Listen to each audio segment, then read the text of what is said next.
kita masuk ini terkait development environment kita, yaitu debugging. Kita bikin program kan nggak selalu mulus ya. Kadang-kadang kita coba kok error ya. Error itu ada dua jenis ya. Satu salah sintaks gitu kan. Sintaksnya memang salah, error gitu, sintaks error. Yang kedua sintaksnya nggak error, dijalanin bisa, tapi hasilnya nggak seperti yang kita harapkan gitu kan. Kok ini hasilnya nggak beda ya, tapi jalan gitu. Nah, itu yang disebutkan logic error kan. Kadang-kadang yang logic error ini nih yang harus kita kita istilahnya apa? Kita debug kan, kita cek variabel ini bener nggak hasilnya ini kan, variabel ini bener nggak isinya ini begitu. Kita trace satu-satu, baru kita bisa pinpoint, oh masalahnya di sini. Nah, kalau tanpa debugging kan susah ya. Contoh gini, kalau di PHP CI misalkan, tuh debuggingnya kan lumayan susah. Debuggingnya gimana di PHP CI biasanya? Kalau misalnya ngetes nih, ini kok hasilnya nggak sama, saya mesti trace nih, code-nya salahnya di baris berapa, itu gimana biasanya kalau di CI?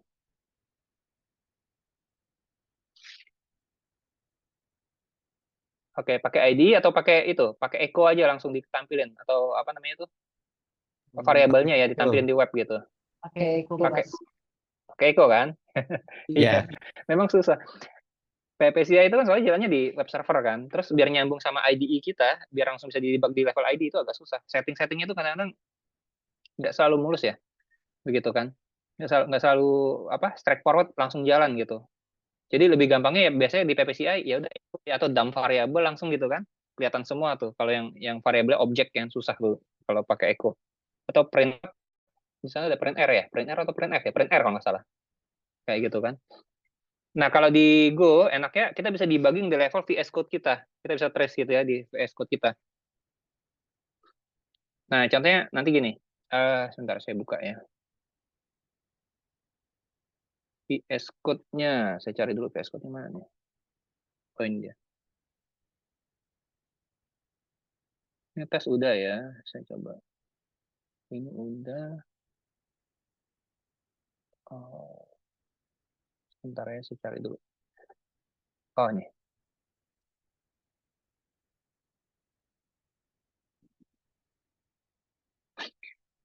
Oke, Mas. Nah, ini kita lihat ya. Ini sebenarnya kode program biasa kan. Ya, fungsi kayak tadi lah, tambah-tambahan itu sederhana kan. Main Go. Nah, ini kalau saya jalanin kan di VS Code itu kita bisa jalaninnya via, bentar ya, bisa jalan gini. Yang terminal.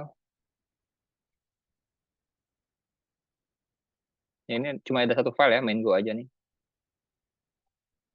Nah, kalau saya mau jalan kan saya bisa via terminal kayak tadi yang kita bisa ya, Goran main Go gitu kan. Sini kita bisa cek. Oke ya, fail. Karena tadi dibikin ini, tapi kita nggak fokus ke sana. Oke, kita mau debugging nih misalkan. Nah, cara yang lain jalanin ini, kan kalau pakai ID kita bisa lewat ini nih, ya kan? Ini ada tombol ini nih, run kan? Betul ya, tombol run bisa lewat sini juga bisa. Atau bisa juga di sini, run ya. Contoh run biasa nih, tanpa debugging. Ya, jalan ya. Bentar ya, lagi dia lagi proses. Eh, banyak sekali yang muncul. Dan di sini kita lihat konsolnya.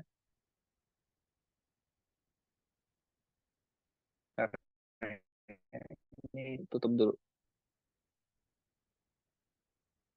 Ulang, ulang, ulang ya. Run lagi.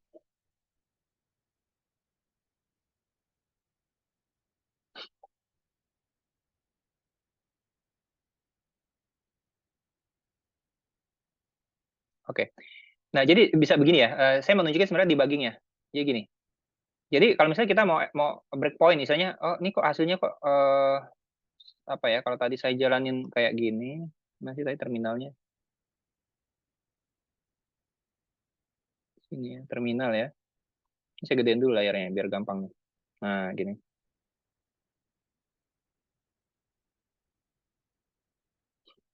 Oke. Nah, aplikasi ini kan sebenarnya aplikasi tes ya. Coba sebentar deh, saya ini modify dikit di sini. Starting the program, saya tes dulu ya. Saya pastiin programnya clear.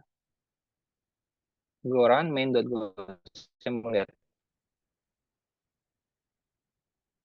ini hasilnya adalah oke. Ya, ini hasilnya kan cuma nampilin starting program kan. add 2 sama 3, terus hasilnya ditampilin resultnya 2 ditambah 3. Oke, add itu sendiri rumusnya kurang ya ini ya? Oke, kurang, salah ya. Harusnya plus kan, gitu kan? Jadi kok kita panggil fungsi apa? Panggil fungsi tambah kok hasilnya -1, harusnya 2 tambah 3 kan 5 gitu kan. Nah, ini kan logic error ya, aplikasinya jalan. Terus kita mau trace masalahnya di mana gitu kan.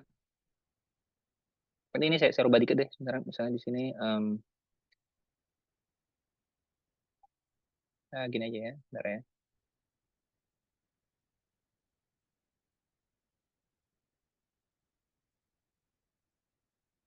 Ya, saya ulang ya. Saya rubah sedikit biar gampang. Ya, ya ini logic error ya. Penambahan kok hasilnya -1, harusnya 2 3 kan 5 ya gitu ya. Nah, kita mau breakpoint nih, kita mau evaluasi. Kita curiga jangan-jangan salahnya di sini gitu ya, di sini di result kan. Nah, saya pasang breakpoint gini kan. Result. Nah, saya mau cek benar nggak hasilnya nih 5. Kalau enggak berarti ada masalah di sini. Oke, saya pasang breakpoint di sini, saya run di sini. Dari sini boleh atau dari sini boleh ya? Bisa juga nih, cari bugging. Bentar, saya pastiin lagi.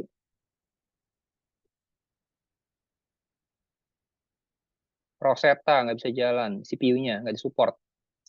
Oke, ya udah nggak apa-apa. Ini saya nggak bisa demoin ya. Saya kan pakainya ARM. Yang pakai ARM juga di sini siapa? Harusnya sih bisa kemarin tuh kalau nggak update OS yang terbaru. Yang pakai Mac siapa di sini? Kita Intel, Mas. Intel, oke. Moga-moga aman Intel. Nah, ini bisa cobain sendiri nanti ya, debugging gini. Nanti pada saat di debugging dia berhenti di sini nih. Saat ya, kita bisa evaluasi, taruh kursor di sini, kita bisa lihat hasilnya. Oh, result ternyata -1 gitu kan. Enggak, bukannya 5 gitu. Jadi pasang breakpoint gini ya, pasang breakpoint gini. Terus nanti di run gini, run debug ya. Nah, nanti dia akan berhenti di sini. Kita bisa bisa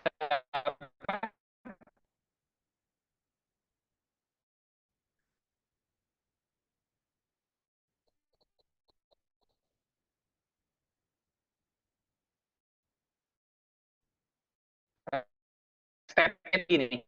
Jadi di sini ada jalan nih, saya update OS ya yang terbaru, mungkin nggak kompatibel itunya. Rosetta nggak jalan katanya. Oke, ini nggak apa-apa dicobain aja ya. Saya ada artikelnya, bisa dicobain sendiri nanti. Mana ya mediumnya ya? Saya masih cek dulu nih, nggak kompatibelnya apa ya. Nih ya, dicobain di laptopnya. Kalau yang Intel sih, so far sih harusnya aman. Nah, jadi gini, nanti gini caranya ya. Ini diikutin artikelnya. Ini maksudnya apa? Sebelum kita bisa pakai debugging, kita harus instalasi beberapa hal dulu di komputer kita. Nih, kan saya lihat di sini dulu. Ya, yang pertama itu nanti kita perlu install namanya Delft ya. Go Delft. Ini kayak engine di belakang yang memungkinkan debugging. Yang kedua nanti di apa namanya? Di depan front end-nya kita mesti install namanya VS Code extension. Nah, jadi kayak gini. Ini Delft-nya kita install ya. Nanti ada di artikelnya ada petunjuknya cara install Delft itu di command prompt-nya. Kayak engine untuk testingnya. Yang kedua nanti cari yang namanya VS Code extension yang namanya Go ini ya. Nah, nanti dia breakpoint berhenti begini nih. Kalau tadi saya berhasil ya, tetap dia break gini, kita bisa evaluate gini ya. Oh, hasilnya host nih nilainya berapa gitu. Kita step lagi yang ini yang atas nih, step over ya. Nanti pindah ke baris yang kuningnya ke bawah. Kita evaluate lagi, kita step lagi ke bawah gitu-gitu ya, seterusnya. Nah, tapi untuk bisa begini, kita harus install Delft sama VS Code extension.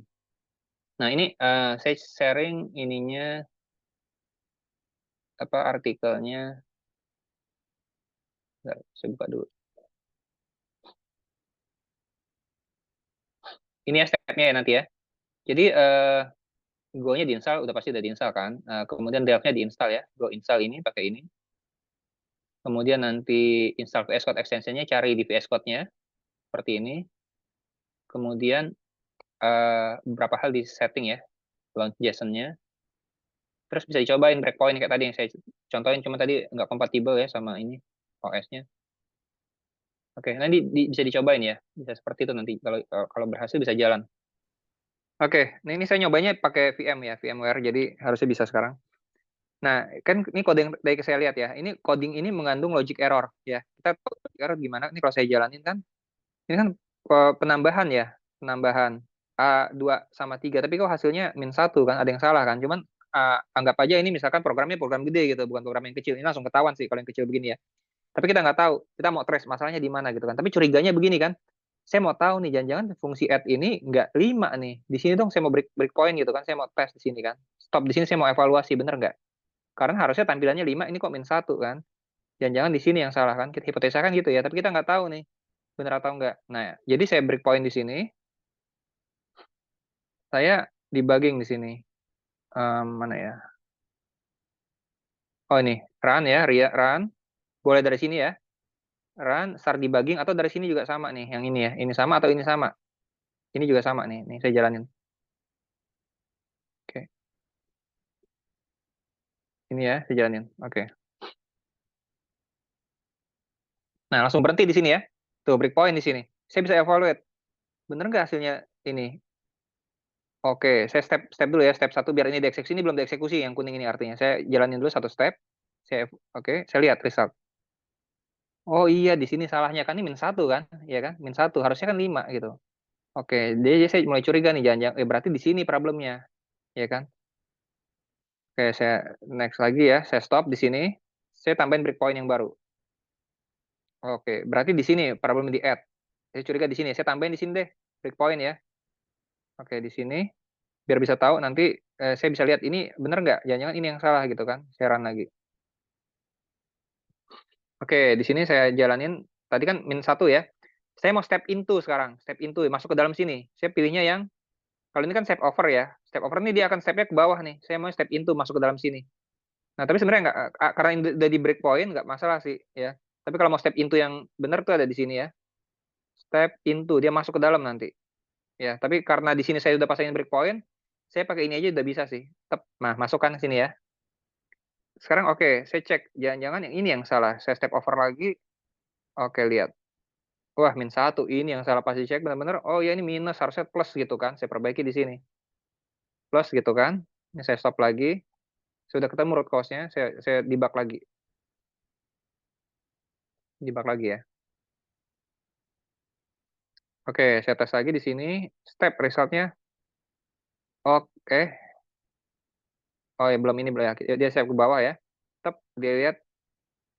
Oh, udah benar 5 gitu kan. Saya jalanin lagi, jalanin lagi. Nah, di sini sekarang saya step sudah 5. Oke, udah benar 5 ya. Saya step ke bawah, saya jalanin semua. Set. Kita lihat hasilnya. Oke, ini udah selesai ya. Sekarang saya tes di sini misalnya. Ini outputnya berapa? Ya, ini ya. Jadi kalau saya jalanin di sini keluarnya di debug console nih 5 ya, udah bener kan sekarang.